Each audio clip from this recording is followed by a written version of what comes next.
Bismillahirrahmanirrahim. Assalamualaikum warahmatullahi wabarakatuh. Bismillah, alhamdulillah, wassalatu wassalamu ala sayyidina Muhammad bin Abdillah wa ala alihi wa sahbihi wa mawala amma. Segala puji bagi Allah Azza wa Jalla, salawat dan salam atas Rasulnya Nabi Muhammad sallallahu alaihi wasallam. Semoga kelak kita akan mendapatkan syafaatnya. Amin ya rabbal alamin. Yang selalu kita hormati seluruh jajaran pengurus PT Masjid Al-Ridha, yang saya hormati para orang tua saya, bapak-bapak, ibu-ibu, jamaah yang dirahmati oleh Allah Subhanahu wa taala. Kemarin kita sudah membahas terkait sujud sahwi, kemudian sujud tilawah. Hari ini kita akan membahas terkait dengan sujud syukur. Kenapa? Karena sujud itu selain sebagai untuk membuktikan keamanan kita, sujud itu juga kata Rasulullah Sallallahu Alaihi Wasallam adalah jalan untuk mendapatkan ampunan dari Allah Subhanahu Wa Taala. Karena Rasul mengatakan, Inna al-abda iza qama yusalli ada bizunubihi ala rasihi wa kullama sajada tasaqatan. Sesungguhnya seorang hamba itu kata Rasul, apabila dia berdiri sholat, maka didatangkan oleh Allah dosa-dosa di atas kepalanya. Setiap kali dia sujud, maka bergugurlah dosa-dosanya. Maka dalam agama kita selalu dianjurkan untuk sujud. Hari ini kita membahas tentang sujud syukur. Sujud syukur adalah sujud satu kali yang hanya dilakukan di luar sholat ketika terjadi hal yang dianjurkan syariat untuk sujud. Jadi ini tidak bisa dilakukan di dalam sholat. Kalau dilakukan di dalam sholat, kata ulama, sholat yang menjadi batal. Sujud dalam Islam itu, dalam kajian fikih, ada sujud sholat, ada sujud sahwi, ada ini sujud rukun sholat, sujud sahwi, lalu yang ketiga sujud tilawah, lalu yang keempat adalah sujud syukur. Nah, yang tiga ini boleh dilakukan di dalam sholat, tapi kalau sujud syukur tak boleh dilakukan di dalam sholat. Kalau dilakukan pun maka sholatnya menjadi batal. Pertanyaannya, Ustaz, kenapa ini bisa jadi batal? Jawabannya karena sebabnya gak ada di dalam sholat. Sujud sholat, rukun sholat, kenapa ini dibenarkan dilakukan di dalam sholat? Karena itu adalah rukun, syaratnya terpenuhi. Kapan kita boleh sujud? Setelah kita melakukan i'tidal dengan sempurna, lalu kemudian ada keinginan untuk sujud. Jadi boleh nggak orang sujud tanpa i'tidal? Nggak boleh, dia harus i'tidal dulu. Setelah i'tidal baru dia sujud, barulah dihitung sebagai bagian dari rukun sholat. Nah, kalau sujud sahwi itu juga ada sebabnya. Kenapa? Karena ada yang ditinggalkannya dari bagian sunat amalan, atau dia kalau dia di luar dari sholat karena dia lupa untuk sujud sahwi. Sujud tilawah, kenapa digunakan di dalam sholat, Ustaz? Karena ada sebabnya. Dibaca ayat-ayat sajadah, sehingga ketika membaca salah satu dari ayat sajadah disunahkan untuk sujud dalam sholat. Dalam sholat memang ada membaca surah, maka dibenarkanlah sujud tilawah. Tapi sujud syukur tidak dibenarkan di dalam sholat. Kenapa? Karena sebab syukur tidak pernah ada dalam sholat. Sebab syukur itu pasti ada di luar sholat. Karena ada orang sholat dan kemudian dia lahirkan anaknya. Lahir anak bagian dari sebab syukur. Gak ada orang sholat dia selamat dari musibah, gak ada. Orang yang selamat dari musibah pasti itu kejadiannya di luar sholat. Maka dikatakan bahwa sujud syukur adalah sujud satu kali yang hanya dilakukan di luar sholat. Nah, jika ada yang melakukan sujud syukur di dalam sholat, maka sholatnya batal jika dia mengetahui hukumnya dilarang. Apa sebabnya? Karena kenapa bisa dia dilarang di dalam sholat? yang menganjurkan untuk sujud. Sebab itu kan dalam kajian ilmu ushul fikih, ma yalzimu min wujudihi wujudul hukmi wa la yalzimu min adamihi adamul hukmi. Ketika sesuatu itu ada, maka ketika sebab itu ada, maka adalah hukum. Tapi kalau sebabnya tak ada, maka tidak ada hukum. Dan ada orang yang mengalami nikmat saat dia berada dalam sholat, yang ada itu terjadi pasti di luar dari sholat. Jadi kita bahas apa aja sebab-sebab sujud syukur. Nah, apa hukum sujud syukur sekarang? Hukum sujud syukur ini adalah sunnah.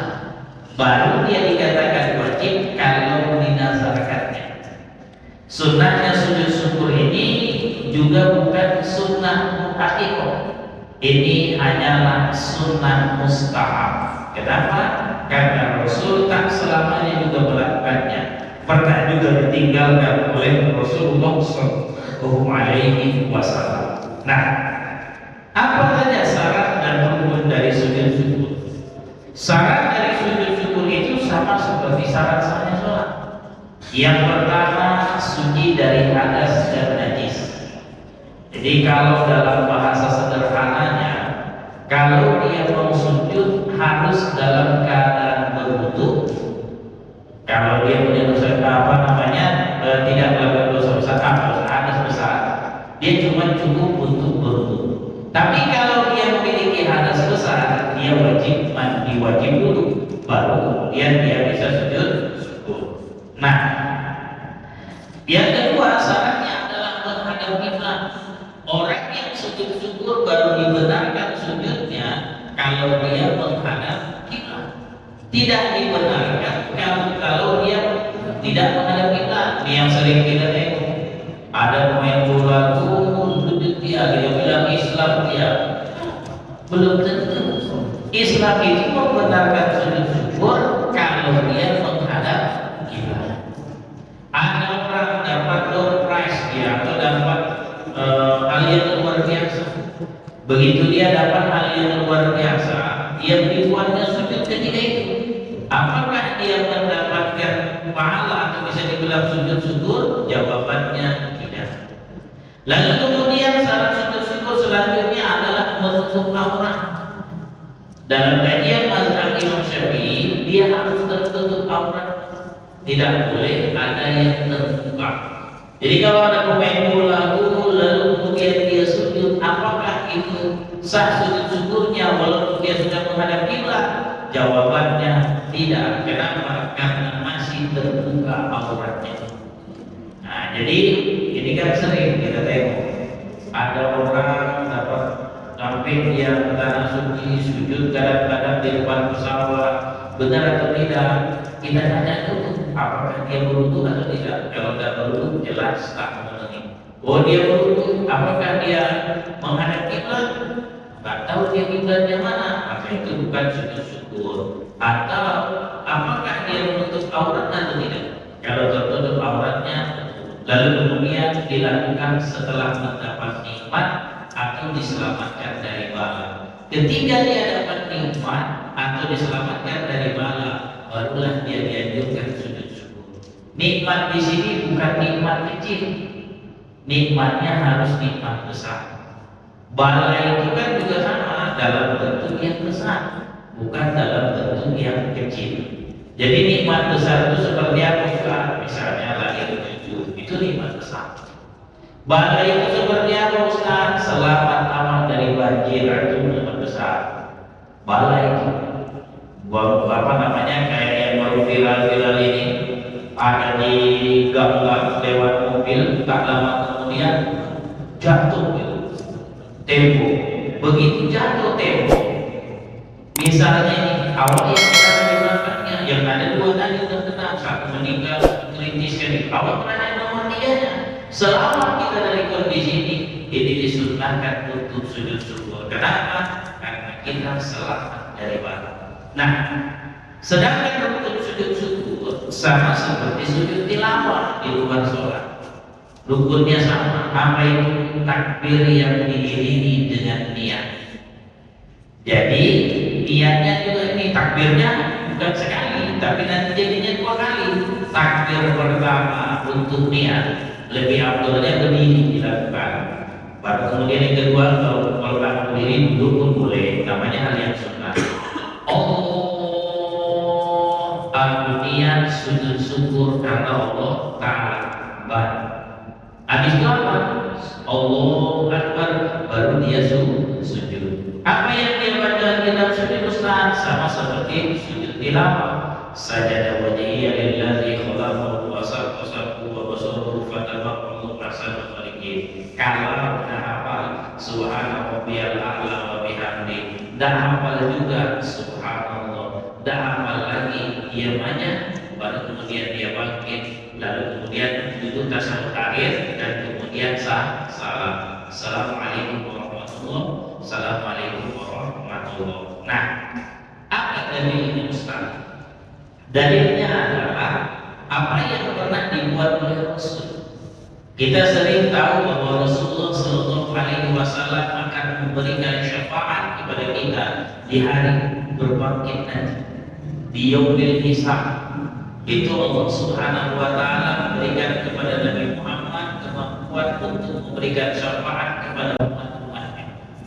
Ternyata Nabi Muhammad Shallallahu Alaihi Wasallam bukan semata-mata begitu aja. Rupanya Nabi dulu sebelumnya sudah pernah meminta kepada Allah. Itulah dia. Sa'altu Rabbi wa syafa'tu li ummati fa'atini sulusa ummati. Aku pernah minta, kata Nabi SAW, kepada Tuhanku agar aku bisa memberikan syafaat untuk umatku. Fa'atini, maka Allah Subhanahu Wa Taala memberiku kesempatan untuk memberikan syafaat sulusa ummati kepada sepertiga umatku. Ketika Allah Subhanahu Wa Taala memberikan itu, fa'alamtu sajidan li rabbi syakiran, maka Rasulullah Sallallahu Alaihi Wasallam segera sujud syukur kepada Allah Subhanahu Wa Taala.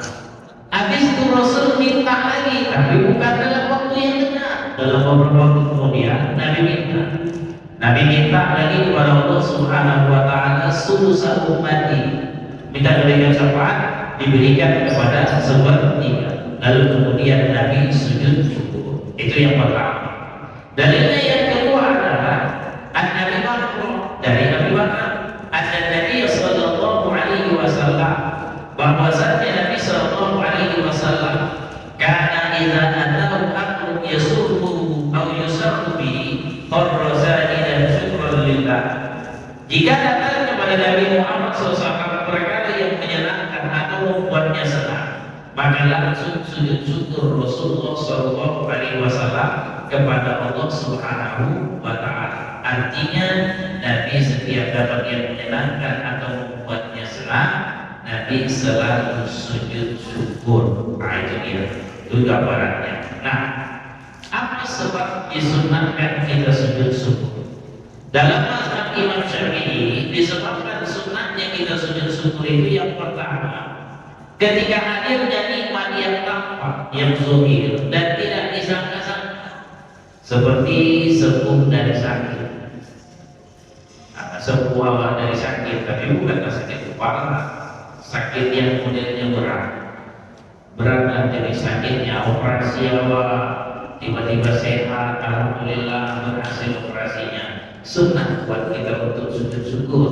Kenapa? Karena orang operasi itu biasanya dalam kondisi yang berat,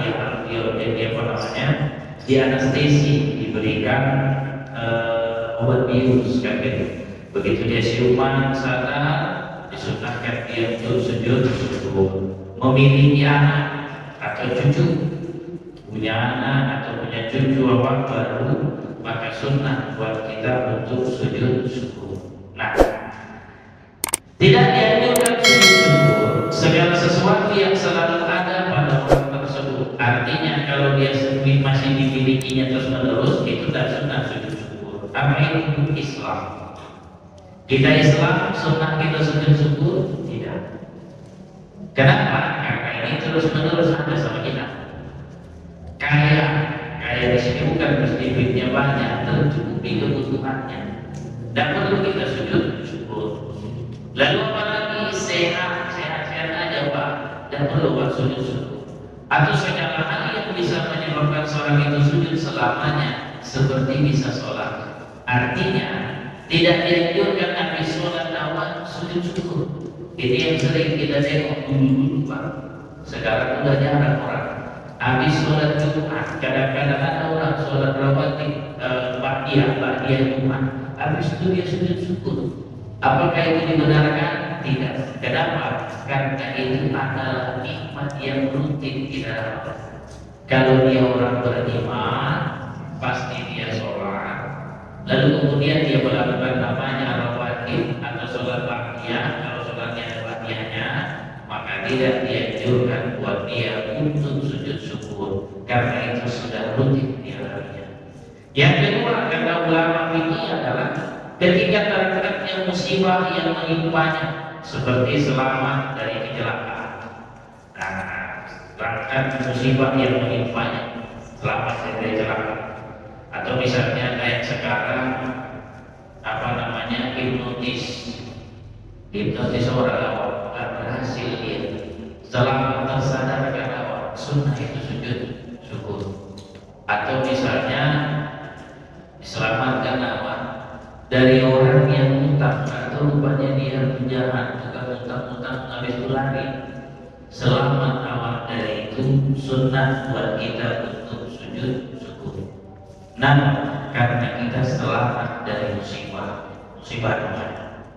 Nah, lalu kemudian yang ketiga, jelaskan oleh para ulama, ketika melihat orang yang tampak munafik, menampakkan kemunafikannya, maka disunnahkan sujud syukur, karena Allah Ta'ala telah menyelamatkan dirinya dari maksiat seperti yang mereka lakukan. Ini kalau contoh yang baru-baru ini untuk ustaz-ustaz. Begitu dilihatnya kita izin, kita paham. Ada kasus yang viral kemarin, ada ustaz yang mencemooh orang. Ya ustaz lah dalam orang Medan gitu ya, dicemoohnya orang. Nah begitu dia lihat itu pastikannya, ternyata pastinya tadi bisa menimbulkan efek luar biasa. Sunnah buat kita untuk sujud syukur untuk ustaz-ustaz. Nah disunnahkan untuk sujud syukur. Kenapa? Karena selamat dari karakter orang seperti itu. Kalau masyarakat awam minta izin, minta maaf, awam punya tetangga, rupanya tetangga dari ini pelaku kemaksiatan, nampak kemaksiatan yang dia lakukan dan populer lagi, dan kita selamat, kita nggak terima dengan dia. Sunnah buat kita untuk sujud syukur. Kita punya kawan, ternyata kawan awam yang ini penipu, awam nggak terlibat, walaupun berkawan nggak terlibat sama dia. Maka sunnah buat kita sujud syukur karena kita tidak kena imbasnya. Atau misalnya punya kawan pakai narkoba, awal gak terpengaruh sama dia, biar akhirnya dipublis ketahuan dia pakai narkoba. Sunnah kita untuk sujud syukur. Kenapa? Karena kita diselamatkan dari kemusikan kawan tadi. Kalau sekarang lagi ada istilah judi online, awak kira yang ngaji kalah kawan dibuka handphone, tak tahu rupanya main judi. Ketangkap dia. Walaupun kita berkata sunnah buat kita untuk sujud syukur karena kita selamat dari kefasikan dia. Yang keempat, ketika melihat orang yang terkena musibah yang mengurangi kesempurnaan badannya atau akalnya. Jadi orang timpa musibah, orang akal, hilang akalnya.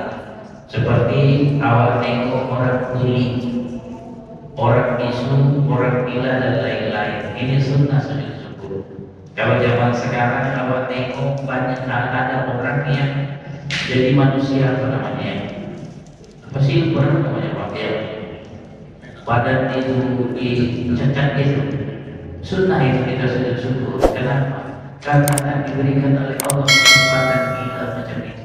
Itu kan orang gila namanya. Dicetnya itu kan capek dia. Nah capek. Atau lihat orang buta, orang tuli, sunnah ditolak di jalan-jalan itu. Begitu ada kesempatan bisa memenuhi syarat untuk sujud syukur kita. Tapi sekalian ya, besok misalnya orang lewat situ ada lagi dia nggak perlu sujud syukur. Sekali pertama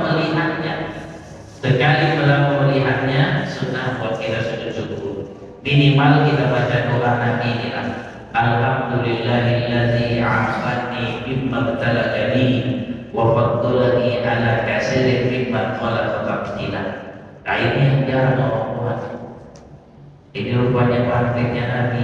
Setiap melihat orang tuli, bisu, gila, Nabi selalu baca doa itu. Awak tengok orang buta tuli lewat aja. Ini buta lewat kesian. Udah gitu aja.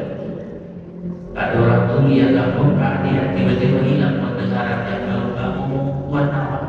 Tak dengar dia. Nah, kalau misalnya sujud syukur sekali karena begitu sudah umat lihat dia, sekali aja boleh. Tapi kalau setiap kali melihat dia, disunahkan membaca ini. Karena ada orang dulu bagus telinganya, tak kenapa jadi peka dia. Nah, sunnah buat kita membaca Alhamdulillahilladzi afani mimma ibtalaka bihi wa faddalani ala katsirin mimman khalaqa tafdila. Itu sunnah. Dipraktekkanlah ketemu orang yang kayak gini, ada orang gila, ada orang bisu, tuli, dibacakan. Tapi tidak tahu harus kuat-kuat, pelan-pelan aja. Alhamdulillahilladzi afani mimma ibtalaka bihi wa faddalani ala katsirin mimman khalaqa tafdila. Nah, ini juga tempat menjadikan saya menjadi dalil orang tasawuf. Ketika ada orang meninggal, itu kadang-kadang ada orang itu yang membaca Alhamdulillah, baru kemudian Inna lillahi wa inna ilaihi raji'un. Kalau ditanya sama orang apa dalil kalian, ini nanti karena melihat orang yang terkena musibah, dia kan punya keluarga, musibah kan diambil salah satu keluarganya, maka orang itu selalu membaca Alhamdulillah baru Inna lillahi wa inna ilaihi raji'un. Waktu dulu meninggal Syekh Ali Jabir, itu kan abangnya membaca doa dia banyak Alhamdulillah. Yang dibaca sama abangnya adalah Alhamdulillahilladzi mimma ibtalaka bihi wa faddalani katsiran ala katsirin mimman khalaqa tafdila. Cuma janganlah pula nanti misalnya bahwa kata sambutan, begitu kata sambutan mewakili SDN misal Alhamdulillahilladzi afani mimma ibtalaka bihi wa faddalani ala katsirin mimman khalaqa tafdila. Kita sunnah untuk membaca ini. Kalau kemudian kita tidak boleh. Ini dibaca dalam kondisi kita sendiri. Kalau untuk kehilangan keluarganya, kita disunnahkan membaca Alhamdulillahilladzi afani mimma ibtalaka bihi wa faddalani ala katsirin mimman khalaqa tafdila. Jadi mana tahu ketemu orang-orang tasawuf itu orang tua ini. Kalau kita pula tidak, begitu ada orang meninggal, inna lillahi wa inna ilaihi raji'un atau alhamdulillah dan gitu ya, itulah yang kita baca. Kenapa? Karena itulah yang disepakati oleh semua ulama. Tapi kalau yang ini tak sepakat semua. Yang ini hanya boleh dipakai disepakati oleh orang ketika orang tuli, bisu dan gila. Lalu kemudian bagaimana tingkatan syukur kepada Allah Subhanahu wa taala? Tingkatan syukur kepada Allah itu ada 4 tingkatan. Ini terkait dengan iman yang besar. Ulama fikih mengatakan yang pertama sholat sunnah 2 rakaat, sedekah dan sujud syukur. Itulah dapat nikmat apa contoh. Tadilah contohnya ya, kasih cucu. Sholat apa yang melakukan? Sholat sunnah 2 rakaat. Sunnah apa Ustaz? Mutlak. Habis itu apa Ustaz? Sedekah. Habis itu apa? Sujud syukur. Nah, itu yang dianjurkan buat kita. Sholat 2 rakaat, sedekah dan sujud syukur. Kalau kita lihat dalam kitab-kitab fatwa, kenapa lah ini dianjurkan? Yang utamanya agar mampu menolak bala yang hadir setelah syukur nanti. Jadi dalam kitab Al-Jawhar kalau tidak salah saya, itu ada kisahnya kayak gini. Ada orang melahir anaknya, dia tidak sujud syukur, dia tidak sedekah, dia tidak sholat, yang ada cuma mengucapkan alhamdulillah. Akhirnya anak anaknya tadi punya kelainan pada diri anak tadi. Datang dia ke orang alim, ditanya sama orang alim, apa sebabnya ini? Orang alim itu mengatakan ketika anak lahir, apakah kau melakukan sholat sunnah? Tidak. Apakah kau melakukan sedekah? Tidak. Apakah kau melakukan sujud syukur? Tidak. Apakah kau mengucapkan alhamdulillah? Iya, gitu. Cuma itu. Kata orang alim tadi, mungkin karena kau lupa bagaimana cara menunjukkan syukur yang luar biasa. Yang dianjurkan adalah sholat 2 rakaat, sedekah. Kenapa sedekah? Karena ada hadis Nabi, as-shadaqatu tudfi'u ghadabar wa tudfi'u maitatas-sud. Sedekah itu dapat mencegah kemurkaan Allah dan menjauhkan kita dari mati yang buruk. Maka dianjurkan kita dapat nikmat sedekah, ya. Lalu kemudian sujud syukur. Sujud syukurnya karena mengikut prakteknya Nabi. Nabi tadi setiap dapat hal yang menyenangkan atau membuatnya senang, Nabi selalu sujud syukur. Yang kedua, sholat sunnah 2 rakaat dan sedekah. Level yang pertama tadi sholat sunnah, sedekah, sujud syukur. Level kedua, sholat sunnah dan sedekah. Sholat sunnah dan sedekah, 2 rakaat sholat sunnahnya, lalu kemudian bersedekah. Mesti banyak Ustaz? Tidak. Seberapa mampunya kita bersedekah. Yang ketiga, melakukan sujud syukur. Sujud syukurlah yang kita lakukan. Yang keempat, mengucapkan alhamdulillah. Ucapkan alhamdulillah. Nah, bagaimana kalau misalnya kita tertimpa musibah? Adakah adabnya sebenarnya? Ulama mengajarkan ada 5 yang harus kita lakukan. Yang pertama, menerima dengan penuh keridhaan atas ketentuan Allah, sabar dan memperbanyak sholat sunnah. Kenapa? Karena Allah Subhanahu wa Ta'ala menjelaskan dalam Quran, ya ayyuhalladzina amanu ista'inu bis-sabri was-shalah innallaha ma'as-sabirin. Hai orang-orang yang beriman, jadikan sabar dan sholat sebagai penolong. Sungguhnya Allah bersama orang-orang yang sabar. Saya pernah ditelepon Pak ketika pilkada kemarin. Saya tidak tahu apakah di sini ada Pak Edi atau tidak, tapi saya tahu itu adalah TS yang paling dekat dengan beliau. Dia telepon Ustaz, saya mau nanya karena saya biasa mengisi di pengajiannya dia di hari Sabtu. Kenapa dalam Quran Allah itu menyuruh kita minta tolong itu dengan sabar dan sholat? Lalu saya jawab, ya memang itu yang diajarkan Allah. Kenapa kita harus sabar? Karena kita harus paham bahwa apapun yang terjadi di muka bumi ini Allah yang ciptakan. Allah bilang, wallahu khalaqakum wa ma ta'malun. Allah yang menciptakanmu dan apa yang kamu perbuat. Artinya Allah Subhanahu wa Ta'ala yang menentukan. Kalau Allah yang menentukannya, ya kita dituntut untuk sama. Kenapa? Karena semua yang diciptakan Allah itu pasti ada awal, ada akhir. Kalau kita sepakat menyatakan bahwa Allah yang menciptakannya, yang ada awalnya, pasti ada akhirnya. Maka ketika ditimpa musibah, kita harus percaya ini awalnya, nanti juga ada akhirnya. Maka yang dituntut sama kita adalah sabar. Kenapa kita disuruh untuk sholat?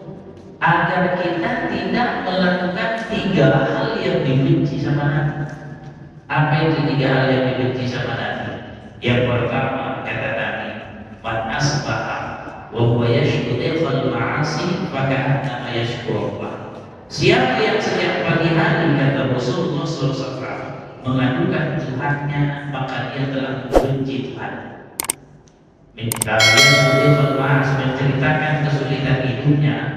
Siapa yang sejak pagi hari menceritakan kesulitan hidupnya, maka sesungguhnya dia telah mengadukan Tuhannya. Man asbaha li umuri dunya hazinan faqad asbaha sakhitan Allah.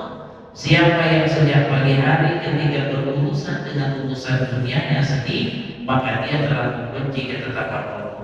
Man tawaddu'a li ghadibin li ghinahu faqad zahaba sulusani. Siapa yang tawadu kepada orang kaya karena kekayaannya, maka hilang 2/3 agama. Orang yang sholat pasti tak akan melakukan ketiga hal tadi. Enggak ada orang sholat Allahu Akbar, aku susah kali hidup susah ini. Nah, ya, aduh, gimana lagi ya? Tak akan ada itu. Tak ada orang ketika sedang sholat mengeluhkan sakitnya sama orang. Sakit kali ibu saudara, kenapa ini sebabnya? Nggak ada. Kenapa? Karena orang sholat tidak boleh berbicara di luar dari apa yang ditetapkan di dalam sholat. Dan tidak ada orang yang sholat itu tawadu sama manusia. Pasti dia adalah tawaduknya kepada Allah Subhanahu wa Ta'ala, mintanya kepada Allah. Maka di sujud terakhir selalu dianjurkan untuk berdoa kepada Allah Subhanahu wa Ta'ala, dan itu adalah tempat mustajab. Jadi penjelasan ini dapatnya dari mana, Ustaz? Dalam salah kitab hikam. Ini selalu dijelaskan. Kalau misalnya terjadi sesuatu hal yang tidak mengenakan, cukup sabar dan perbanyak sholat. Maka Nabi mengajarkan kalau ditelusuri Pak, ada 33 jenis sholat sunnah. 33 jenis sholat sunnah itu. Awal yang tahu berapa paling kan gitu. Ternyata kalau kaji dari referensi hadis itu saya membaca ada 33 jenis sholat sunnah. Jadi kalau memang orang sedih dalam keadaan musibah, sibukkanlah dia dengan sholat. Kenapa disibukkan dengan sholat? Karena disitulah nanti Allah Subhanahu wa Ta'ala menjauhkan dia dari melakukan hal yang tidak diridhoinya. Apa itu? Menceritakan kesulitan hidup atau mengeluhkan kehidupannya. Nah, ini makanya jauhkan. Betul itu nasihat yang bilang kalau hidupmu pengen diperbaiki, maka perbaikilah sholat. Kan sering kita terima pesan-pesan kayak gitu. Kenapa? Karena memang dengan sholatlah hidup kita tidak akan menjadi orang yang gampang ngeluh. Dan ada orang sholat ngeluh. Orang sholat pasti menikmati sholatnya, apalagi dia paham bahwa inilah jalan keluar untuk persoalan. Yang kedua, kata ulama adalah membaca zikir. Apa zikirnya?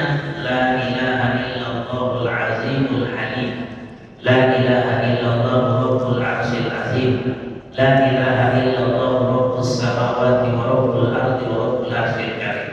3 kali, 12 kali, atau 40 kali, tergantung kita. Ustaz, apalah manfaat dari zikir ini? Sepanjang pengalaman saya, kalau saya sedang dalam keadaan kondisi tidak enak atau dalam kondisi musibah, saya selalu membaca la ilaha. Nanti ada inti yang dihadirkan oleh Allah, ada jalan keluar yang Allah berikan kepada kita. Maka kalau kita punya persoalan, boleh dipakai 3 kali, 12 kali, 40 kali. Inilah yang diajarkan ulama. Kita baca setiap hari, maka Allah Subhanahu wa Ta'ala akan memberikan jalan keluar.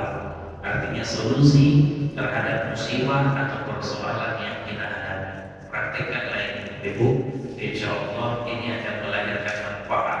Awak punya musibah, awak punya masalah, praktekkanlah zikir la ilaha illallahul azimul halim, la ilaha illallah rabbul arsyil azim, la ilaha illallah rabbus samawati wa rabbul ardi wa rabbul arsyil karim. Yang ketiga, karena ketika kita tertimpa musibah adalah tidak mengadu kepada orang lain, akan tetapi sibuk berbanyak doa kepada Allah. Kenapa? Karena dalam agama kita doa ukul ibadah. Doa itu adalah otaknya ibadah. Maka berdoalah, kita ceritakanlah kesulitan kita kepada Allah Subhanahu wa Ta'ala. Kenapa? Karena hanya Allah lah tempat kita meminta. Maka diajarkan kepada kita untuk senantiasa iyyaka na'budu wa iyyaka nasta'in. Hanya kepada Tuhan kami menyembah dan hanya kepada Tuhan kami minta pertolongan. Karena dalam hidup kita sering kita diajarkan untuk tidak mengadu kepada orang, tapi mengadulah kepada Allah.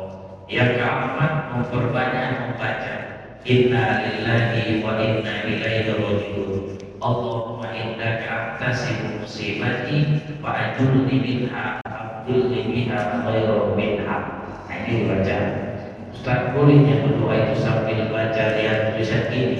Kata ulama, saya lupa di kitab apa, itu adalah langkah bagus berdoa dengan meniru apa yang diajarkan oleh Rasul atau doa yang diajarkan oleh ulama, oleh para sahabat, oleh ulama. Kenapa?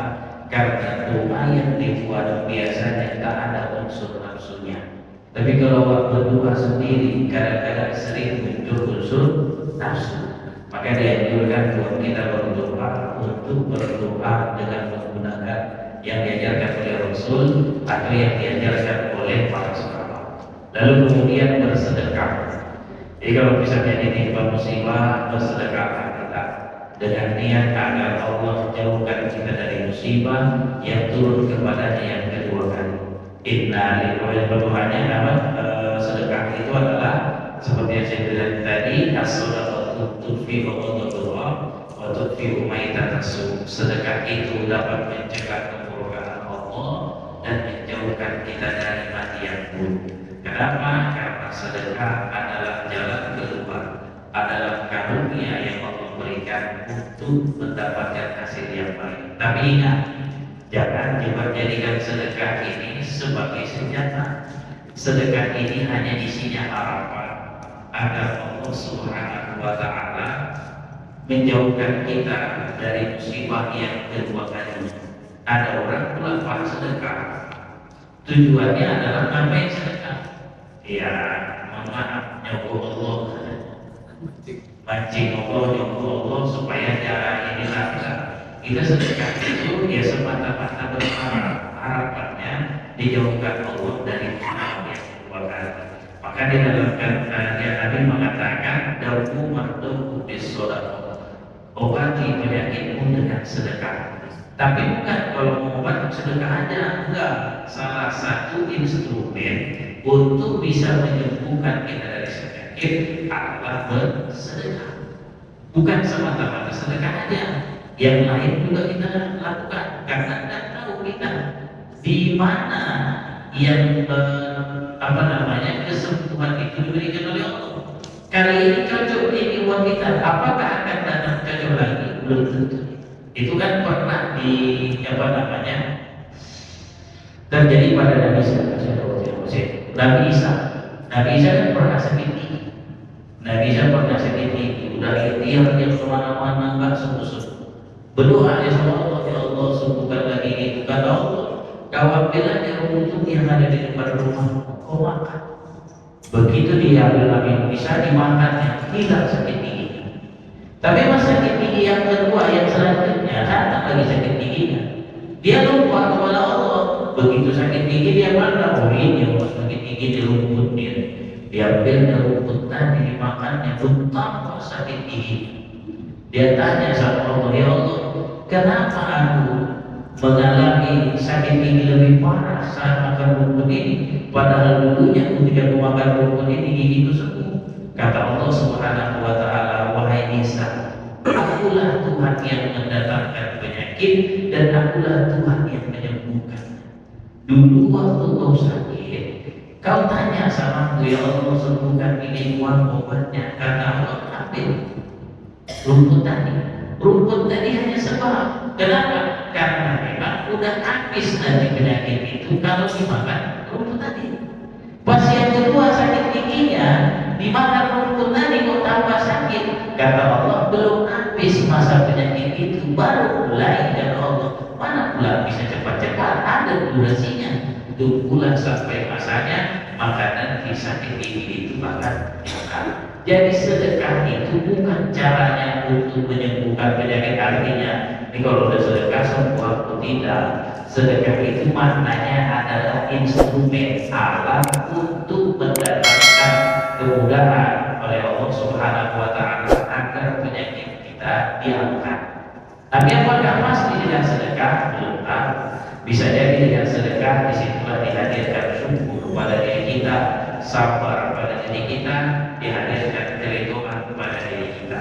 Nah maka ulama mengajarkan dengan bersedekah. Ketika ditimpa musibah, sedekahlah agar Allah jauhkan dari musibah yang turun kepadanya yang kedua kali.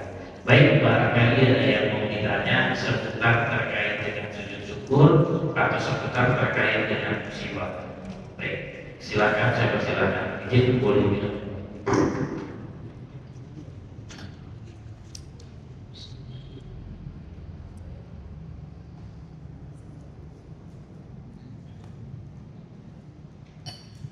Ada yang ingin bertanya? Saya persilakan.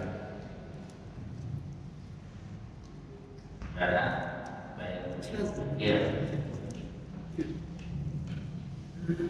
Kemarin itu kan ada cerita apa ini Ustaz, sujud tilawah itu Ustaz. Jadi sujud tilawah itu, ini saya cerita lagi. Waktu itu hari Jumat itu kan ada imamnya bilang kita bapak-bapak kita sujud tilawah. Jadi setelah takbir kan udah niat takbir kan, baru rupanya ustaznya imamnya lupa membaca surat sajadah. Terus jadi imamnya itu kan langsung aja lah selesai, tapi selesai salam itu dia nggak ada sujud sahwi. Iya, baik. Memang tak dianjurkan sujud sahwi. Sujud sahwi itu sebabnya karena akan meninggalkan sunat apa? Sunat apa? Itu yang mana Ustaz? Yang pertama, lupa dia tasawuf awal. Yang kedua, lupa dia dua rukun. Yang ketiga, lupa dia membaca sholawat pada tasawuf awal. Kemudian yang keempat, lupa dia duduknya. Nah itu yang sunat-sunat awalan, itulah baru dia sujud sahwi. Karena tadi lupa dia untuk membaca ayat sajadah yang tidak dianjurkan untuk sujud sahwi. Ayat sajadah itu statusnya dalam sholat sama seperti sunnah ainah. Kalau lupa dari yang bagi sujud sahwi. Sunnah ayat itu yang mana Ustaz? Itulah Pak. Bapak pindah antara satu rukun ke rukun yang lanjutnya, itu ada pakai Allah Akbar. Allah Akbar itu namanya sunnah ayat. Maka kalau sholat misal bapak pakai ini dari sujud langsung berdiri, alhamdulillah, bismillahirrahmanirrahim, lupa baca takbirnya, itu sunnah ayat. Dapat melanjutkan dosa. Ini kita batalkan sholat berdosa. Atau misalnya bapak mau rukuk, Allah Akbar lupa baca takbirnya tadi, karena saking terburu-burunya bapak langsung sujud lupa takbirnya. Begitu sudah sujud subhanallah bihamdihi wa bihamdihi, baru bapak ingat ya tadi lupa takbir. Dapat Pak, itu namanya sunnah, tidak ada penempelnya. Kalau ada penempelnya kata ulama, itulah sholat rawatib. Jadi sholat rawatib yang kita lakukan, kalau masalah Imam Nawawi dalam kitabnya menjelaskan itu fungsinya adalah untuk menempel yang kurang-kurang dari sholat fardu kita. Yang kurang apa? Itulah sunnah ayat. Sunnah ayat ini kan diantaranya